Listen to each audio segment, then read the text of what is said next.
Bismillahirrahmanirrahim. Assalamualaikum warahmatullahi ta'ala wabarakatuh.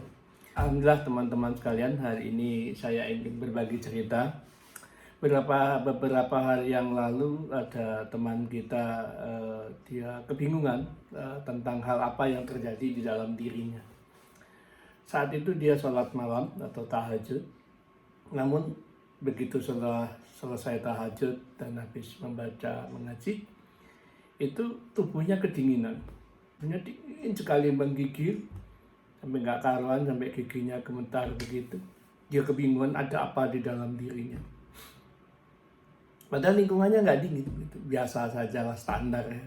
Tapi tubuh itu dingin banget dari dalam gitu. Diselimutin, dia coba selimutin juga tetap dingin. Ketakutan akhirnya ada apa begitu. Apabila teman-teman dalam pencarian jati diri atau dalam mendekatkan diri kepada Allah mengalami hal tersebut, tidak usah khawatir, tidak usah bingung, karena itu sering sekali juga terjadi pada diri saya, juga banyak teman-teman saya atau yang sering mengalami hal itulah. Mungkin di saat sholat, mungkin di saat zikir, atau mungkin di saat mengaji, atau lagi duduk santai tapi sambil berzikir tahu-tahu tubuhnya dingin dari dalam. Itu hal yang positif sebenarnya, itu hal yang baik. Nah, terkadang juga dibarengin dengan menangis. Mungkin habis sholat kita terus salam, gitu. Terus juga tahu-tahu nangis, gugup kalau orang Jawa. Nangis sekali, keras sekali tangisnya. Gak bisa ditahan, gak bisa direm, gak bisa dihentikan tangisan ini. Tambah bingung lagi pikirannya, ada apa ini, ada apa gitu. Ya kalau Anda nggak tahu memang bingung. Tapi insya Allah nanti akan saya ceritakan bahwa di tahun 96 saya sudah mengalami hal itu. Pertama saya memang bingung. Tapi diselimuti bingung sekali. Waktu itu saya juga pas kebetulan habis sholat duha. Di sholat duha saya mengaji. Mengaji itu pas selesai gitu ya. Udah dinginnya minta ampun, dari kaki dingin naik sampai ke dalam hati, tubuh kedingin sampai kepala, semua tangan dingin, semua menggigil minta ampun. Lama sekali saya menggigil, hampir 1 jam lebih rasanya itu. Mau dibawa ke dokter tapi hati saya bilang nggak usah ke dokter gitu. Udah ya, jadi teman saya, terus keluarga saya, istri saya nggak ke dokter nggak usah, saya bilang biarin aja. Diselimutin sampai berapa lapis selimut tetap kedinginan. Saat momen itu saya melihat ada cahaya putih dan biru di lingkungan saya dan di dalam tubuh saya itu kayak kelihatan begitu. Wih, ini apa? Oh, tambah takut saya saat itu. Tapi saya pasrah sama Tuhan dan saya menangis di situ. Saya pasrah, artinya ya Allah, aku nggak tahu ini apa, tapi aku percaya ini adalah kebaikan darimu. Kalau tersalah minta ampun. Dan akhirnya lama-lama setelah 2-3 jam, ya hampir 2 jam lebih, 2 jam setengah, atau hilang dengan sendirinya. Terus saya ngalamin gitu. Akhirnya saya berpikir ada apa ini? Oh, saya terus bisa merasakan yang tadinya mungkin kita sering kecewa itu lama-lama jadi hilang gitu. Lama-lama jadi hilang. Kita bisa mengendalikan kecewa yang dulu bisa sampai sebulan, 2 bulan dengan seseorang atau dengan kejadian.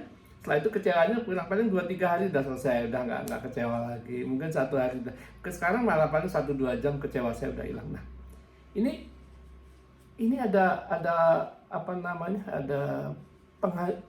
kemajuan yang signifikan ya di dalam diri. Oh, ternyata orang beribadah itu kalau serius ya dia akan lebih bagus dalam diri, dan dia yang bisa mengukur. Memang tidak semua ya dari sempurna itu tidak. Ada satu kelebih dalam memperbaiki diri itu bertahap memang. Waktu itu memang saya minta bersihkan hati supaya saya itu tidak emosian gitu ya. Supaya saya itu tidak mudah jengkel gitu, tidak mudah reaktif gitu ya. Saya kendalikan diri saya. Belajar saya coba sama dari tahun 96. Nah, alhasil sekian lama saya merasakan hasil yang saya sendiri yang lebih tahu hati saya seperti apa gitu. Dan saya lebih nikmat dalam beribadah, lebih nyaman aja sama Allah, lebih rindu sama Allah, rindu sama Rasulullah gitu ya. Kita indah sekali zaman beliau dulu waktu memperjuangkan gitu ya agama supaya bisa untuk umat, supaya umat menjadi lebih baik akhlaknya. Itu penuh perjuangan sekali. Saya hanya tinggal menikmatin, tinggal mengaji, tinggal ibadah, tinggal bersihin hati. Subhanallah. Karena saya kalau ingat Rasulullah itu rasanya gimana gitu. Beliau perjuangannya luar biasa. Sementara kita tinggal menikmatin, ya tinggal menjalani. Kenapa tidak gitu? Kita bersyukur kepada Allah. Kita bersyukur Rasulullah SAW dengan perjuangan itu dahsyat. Kita tinggal menikmati hasil, tinggal puji saja, tinggal sholawat. Nah, kita bisa pikir cuma begitu, ya udah aku sholawat dengan sallallahu Muhammad gitu ya. Apalagi udah tola al-badaru alaina min saniyadil wada. Wah, rasanya itu gimana gitu. Jadi ya itulah kerinduan di dalam diri, itulah cinta.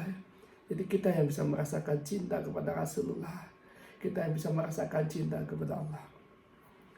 Nah, jadi oke, kita kembali lagi ke cerita tentang tadi.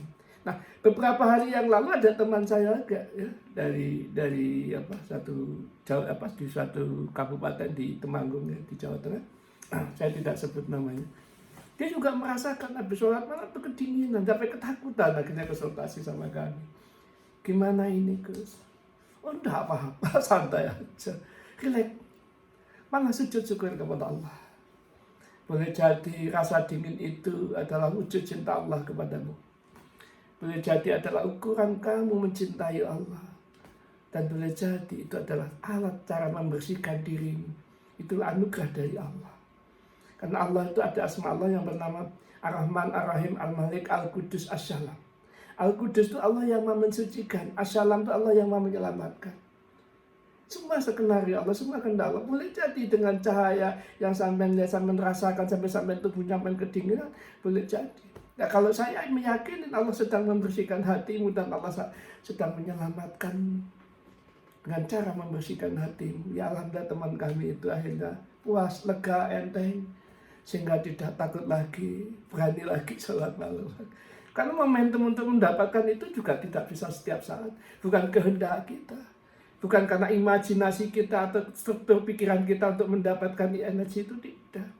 Rasa itu automatically. Tidak bisa direkayasa. Soalnya saya mau coba malam ini saya mau kepingin itu supaya saya gede. Oh tidak bisa. Karena itu datangnya dari Allah. Itu anugerah. Ya. Itu karena anugerah. Jadi itu nggak bisa pakai logika. Juga nggak bisa.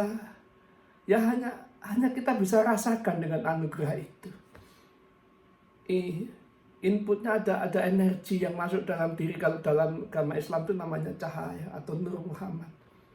Mungkin bagi orang teman-teman Thariqah, teman-teman tasawuf, teman-teman orang sufi atau yang sedang tazkiyatun nafs, mungkin juga pernah mengalami di luar sana juga banyak yang bisa merasakan dingin. Ada apa? Wah itu. Tidak usah khawatir.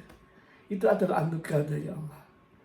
Rasakan sejak kejadian itu mesti ada perubahan-perubahan di dalam diri yang lebih baik. Semua tergantung ke kita. Kalau kita serius dalam beribadah, kita serius dalam mendekatkan diri pada Allah. Bukan karena modus, bukan karena ingin dilihat orang kita itu ahli. Ya kita hanya rindu pada Allah. Kita rindu pada Rasulullah Sallallahu Alaihi Wasallam. Insya Allah. Kita akan ditemukan rasa nikmat yang luar biasa. Di hashtag yang kemarin yang ke-7 saya bicara tentang nikmat. Ternyata di sholat malam itu juga nikmat yang luar biasa. Sampai ada hal yang mustahil oleh akal, rasa dingin di dalam diri tadi. Dan berdampak menjadi ketenangan setelah kita tahu ilmunya. Namun kalau kita nggak tahu ilmunya memang takut. Ya. Wah apa itu? Wah jangan begitu. Jangan, nggak apa-apa. Karena semua harus dari pengalaman. Ada ilmu itu karena logika membaca mendengarkan dari guru. Ada ilmu itu dari rasa, ada ilmu dari perjalanan dan pengalaman. Oh ini tuh namanya hidup. Yang penting kita punya tujuan. Bagaimana diri ini menjadi lebih baik. Bagaimana diri ini menjadi lebih bermanfaat. Bagaimana diri ini betul-betul memiliki rasa cinta kepada Allah. Memiliki rasa cinta kepada Rasulullah.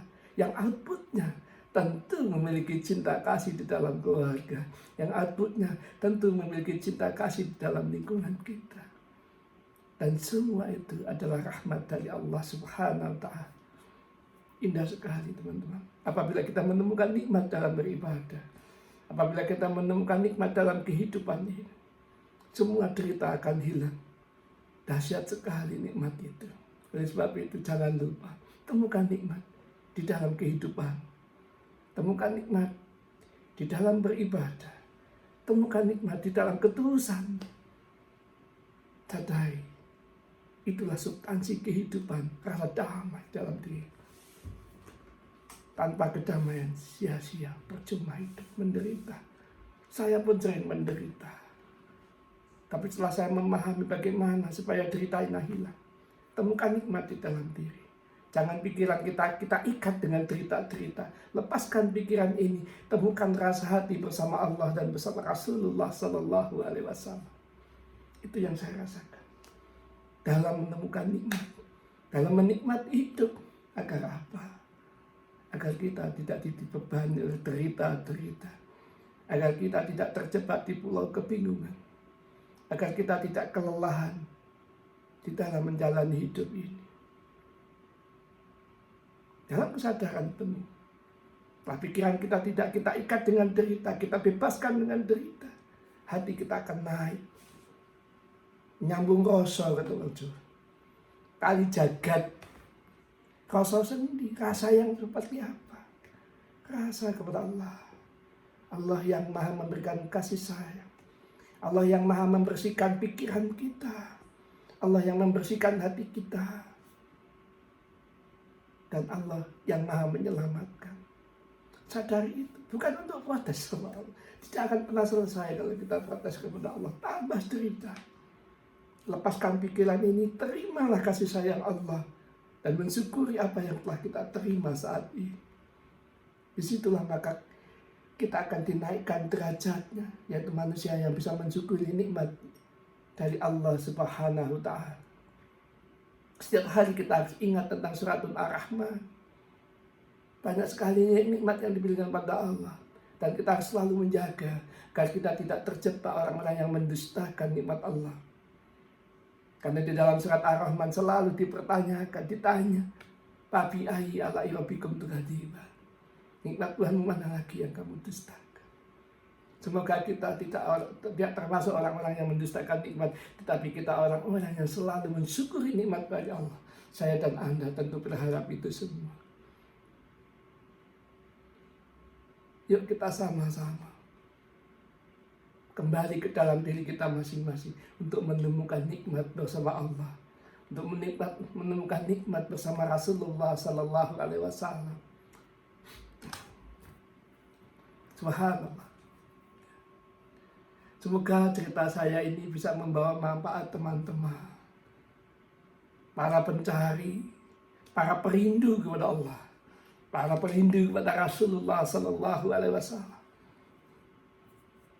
yang ingin menemukan jati dirinya sebagai hamba Allah yang sesungguhnya. Bagi manusia yang bermanfaat, yaitu manusia yang berarti dalam kehidupan.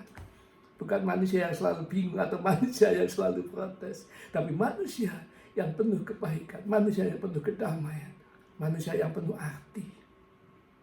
Itulah akhlak. Saya terus berjuang.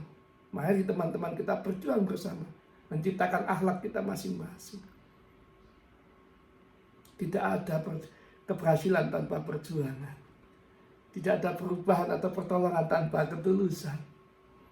Oleh sebab itu, mari kita sama-sama berjuang berdasarkan ketulusan hati yang paling dalam. Akhirul kalam. Assalamualaikum warahmatullahi ta'ala wabarakatuh.